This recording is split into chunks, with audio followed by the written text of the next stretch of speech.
Hello बच्चों, आप सब कैसे हो। और मैं उम्मीद करती हूँ कि आप सब बहुत अच्छे होंगे और अच्छे से पढ़ाई कर रहे होंगे। बच्चों, मैं हूँ आपकी आसमानी मैम और मैं आज आप लोगों को बतलाऊंगी स्वर।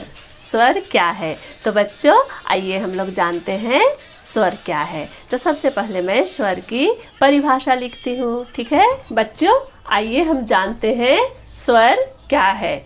बच्चों वैसे तो मैंने पिछला एक वीडियो बनाया है जिसमें बतलाया है स्वर और व्यंजन किसे कहते हैं, लेकिन उसमें मैंने सिर्फ बतलाया है स्वर और व्यंजन क्या है। और आज मैं स्वर बतलाऊंगी तो उसमें डिटेल से बतलाऊंगी स्वर क्या है और स्वर के कितने भेद होते हैं। ये सारा चीज़ मैं डिटेल से बतलाऊंगी, तो आप लोग वीडियो को देखते रहिए। तो आइए हम जानते हैं स्वर क्या है। स्वर जिन वर्णों का उच्चारण किसी अन्य वर्णों की सहायता के बिना होता है उसे स्वर कहते हैं। बच्चों स्वर की परिभाषा क्या बतला रहा है। जिन वर्णों का उच्चारण किसी अन्य वर्णों की सहायता के बिना होता है। सहायता के बिना कहने का मतलब हुआ कि हमें कोई हेल्प नहीं चाहिए, मुझे कोई भी मदद नहीं चाहिए, सहायता के बिना। ठीक है, तो जिन वर्णों का उच्चारण करने में कहने का मतलब बोलने में, जिन वर्णों को बोलने में, जिन वर्णों का उच्चारण करने में हमें किसी भी वर्णों की सहायता नहीं लेनी पड़ती है उसे स्वर कहते हैं। ठीक है, स्वर क्या कहता है। स्वर क्या कहता है, मुझे किसी की सहायता की आवश्यकता नहीं है। ठीक है, तो स्वर को बोलने में किसी की सहायता नहीं लेनी पड़ती है। तो बच्चा आइए हम देखते हैं स्वरों की संख्या कितनी है। तो बच्चों स्वरों की संख्या 11 है। आप लोग याद रखिएगा, कभी कभी एग्जाम्स में पूछे जाते हैं स्वरों की संख्या कितनी है, तो आप लोग याद रखिएगा स्वरों की संख्या 11 है। और कौन कौन से हैं आइए हम देखते हैं। अ, आ, ई, उ, री, ए, ओ, औ। ये है स्वर। आप देख रहे हैं ये 11 है। ठीक है, तो आइए अब हम लोग आगे बढ़ते हैं। आगे देखेंगे स्वर के भेद। स्वर के कितने भेद होते हैं, अर्थात स्वर कितने प्रकार के होते हैं। तो बच्चों स्वर के 3 भेद होते हैं। कौन कौन से होते हैं। हर्ष स्वर, ठीक है, दीर्घ स्वर और प्लुत स्वर। ये स्वर के 3 भेद है। तो आइए हम लोग आगे बढ़ते हैं और एक एक करके देखते हैं कि ये हर्ष स्वर, दीर्घ स्वर और प्लुत स्वर क्या है।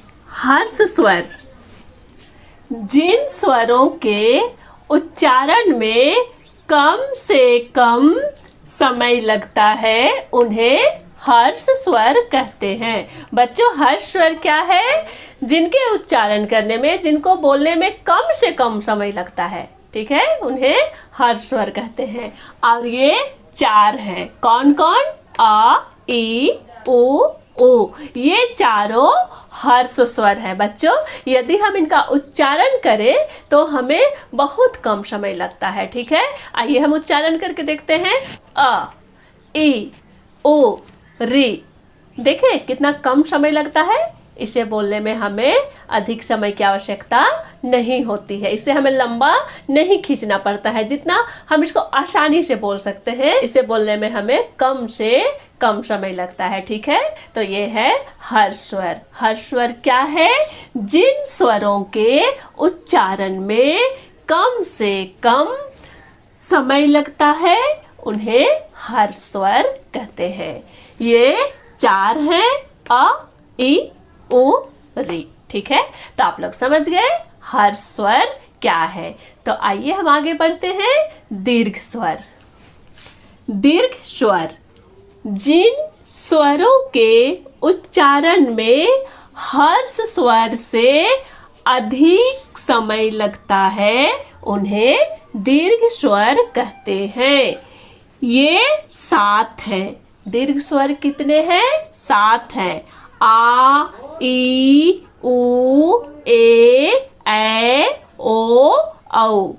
बच्चों, हमारा परिभाषा क्या बतला रहा है कि जिन स्वरों के उच्चारण में हर स्वर से अधिक समय लगता है, या हम कह सकते हैं कि हर स्वर से 2 गुना समय लगता है। स्वर वर्ण को उच्चारण करने में हर्ष स्वर की अपेक्षा 2 गुना समय लगता है। अगर हम उच्चारण करेंगे तो हमें खुद पता चल जाएगा, हमें स्वयं अनुभव हो जाएगा कि दीर्घ स्वर को उच्चारण करने में हर्ष स्वर से अधिक समय लग रहा है, 2 गुना समय लग रहा है। तो आइए हम उच्चारण करके देखते हैं, ठीक है। आ लगा ना बच्चों? 2 गुना समय, अधिक समय। आ कितना कम समय लगा? यहां हम बोले आ, हर स्वर से 2 गुना समय लग रहा है, ठीक है। ई, उ, ए, ओ, औ लग रहा है ना? हर स्वर से 2 गुना समय। तो बच्चों, ये है दीर्घ स्वर। दीर्घ का मतलब ही होता है बड़ा या अधिक। बच्चों, दीर्घ का मतलब होता है बड़ा या अधिक, और ह्रस्व का मतलब होता है कम। ह्रस्व का मतलब होता है कम और दीर्घ का मतलब होता है अधिक। आप लोग याद रखेंगे, ठीक है। ह्रस्व का मतलब हुआ कम और दीर्घ का मतलब होता है अधिक, है ना। हर स्वर को बोलने में, हर स्वर को उच्चारण करने में कम समय लगता है, और दीर्घ स्वर को उच्चारण करने में हर स्वर की अपेक्षा अधिक समय लगता है, या कह सकते हैं 2 गुना समय लगता है। और हम उच्चारण करके भी देख लिए कि हर स्वर को उच्चारण करने में कम समय लगता है और दीर्घ स्वर को उच्चारण करने में अधिक समय लगता है, ठीक है। और हर स्वर 4 होते हैं और दीर्घ स्वर 7 होते हैं, ठीक है। आइए हम आगे देखते हैं प्लुत स्वर।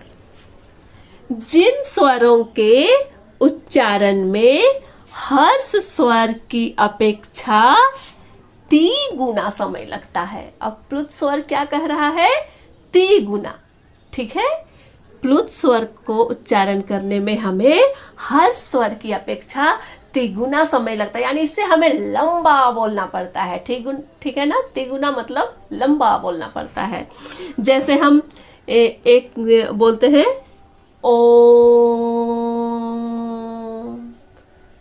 इसका उच्चारण करेंगे तो हमें बहुत लंबा उच्चारण करना पड़ रहा है, ठीक है। हमें लगभग हर स्वर की अपेक्षा 3 गुना समय लग रहा है। तो ये ओम है, ये प्लुत स्वर है, ठीक है। तो बच्चों, मैं उम्मीद करती हूँ आप लोग स्वर और इसके भेद अच्छे तरह से समझ गए होंगे। तो बच्चों, आप लोगों के मन में कोई भी सवाल हो तो आप लोग कमेंट बॉक्स में जा कर के पूछ सकते हैं, ठीक है। तो मैं आज का वीडियो यहीं समाप्त करना चाहती हूँ। तब तक के लिए बाय बाय।